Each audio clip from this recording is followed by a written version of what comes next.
Section 3. You will hear a conversation between a tutor and two students who are preparing for an English literature test. First, you have some time to look at questions 21 to 24.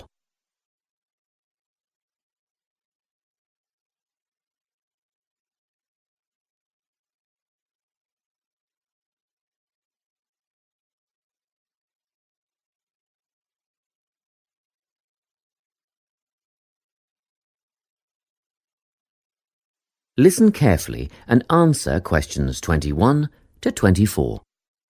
Hello, Lorna, Ian. Glad you could make it. You're the only two who put your names down for this literature tutorial, so let's get started, shall we? I want to run over some aspects of the novel The Secret Garden with you before the test next week. Be sure to take some notes and ask questions if you need to. Hey, Lorna, have you got a spare pen? Sure, here you are. OK, so the story follows two key characters. You should refer to them as protagonists, who go by the names of Mary Lennox and Colin Craven. The story is set shortly after the turn of the 20th century, and the narrative tracks the development of the protagonists as they learn to overcome their own personal troubles together. That's quite a common storyline, isn't it? Yes, you're right, Lorna. So what can you tell me about the character of Mary? Well, in the beginning, she is an angry, rude child who was orphaned after a cholera outbreak and forced to leave India and move to the United Kingdom to her uncle's house in Yorkshire. That's right. And there she meets Colin, who spends his days in an isolated room, believing himself to be permanently crippled, with no hope of ever gaining the ability to walk. The two strike up a friendship, and gradually learn, by encouraging each other, that they can both become healthy, happy and fulfilled in life. Will we need to remember a lot of these details for the exam? Just the basic outline. Examiners don't want to read a plot summary. They know what the book is about. Focus on narrative techniques instead, such as point of view. What's that mean? It's all about how we see the story. This story, for example, is written from the perspective of what is called an omniscient narrator. Omniscient means all-knowing. So, as readers, we get to see how all the characters feel about things, what they like and don't like, and what their motivations are in the story. Before you hear the rest of the conversation, you have some time to look at questions 25 to 30.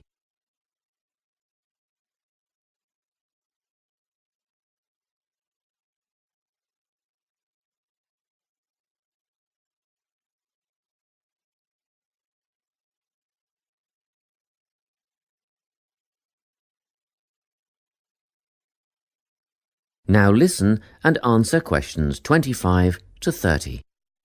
Won't it be hard to write a technical analysis? After all, it's a kid's book. Well, it was initially pitched at adults, you know. But over the years it has become seen as a more youth-orientated work. And you're right in a sense. The simple vocabulary and absence of foreshadowing make the story very easy to follow and ideally suited for children. But that doesn't mean there isn't much to analyse. Look at the symbolism, for instance. Symbols are things, right?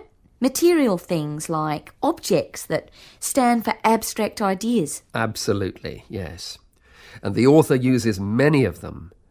There's the robin redbreast, for example, which symbolises the wise and gentle nature that Mary will soon adopt. Note that the robin is described as not at all like the birds in India. Roses are used as well, as a personal symbol for Mistress Craven. You'll see they're always mentioned alongside her name, and Mistress Craven's portrait can also be interpreted as a symbol of her spirit. Are symbols just another name for motifs? No, motifs are a bit different. They don't have as direct a connection with something the way that a symbol does. Motifs are simply recurring elements of the story that support the mood. Are there any in this novel? Yes, two very important ones. The Garden of Eden is a motif. It comes up a few times in connection with the garden of the story. And then you've got the role that secrets play in the story. In the beginning, everything is steeped in secrecy, and slowly the characters share their secrets, and in the process move from darkness to lightness, metaphorically, but also, in the case of Colin, quite literally. His room in the beginning has the curtains drawn, and he appears at the end in the brightness of the garden. Anything else we need to know about? Yes. Nearly all novels explore universal concepts that everyone has experienced.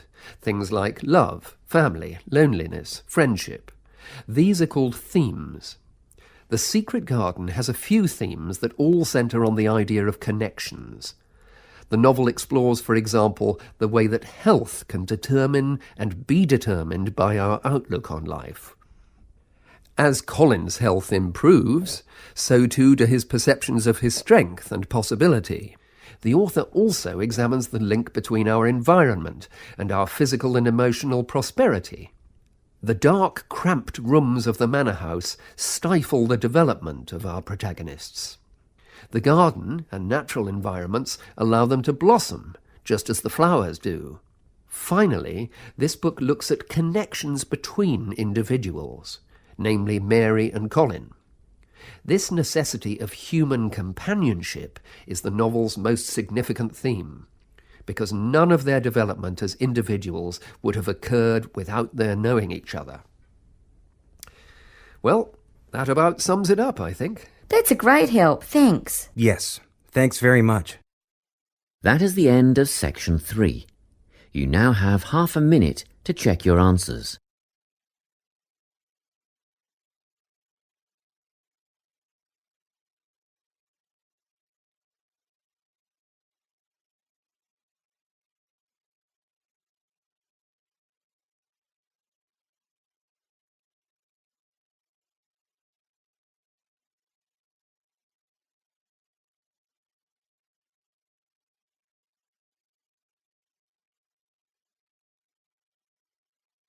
Now turn to section 4.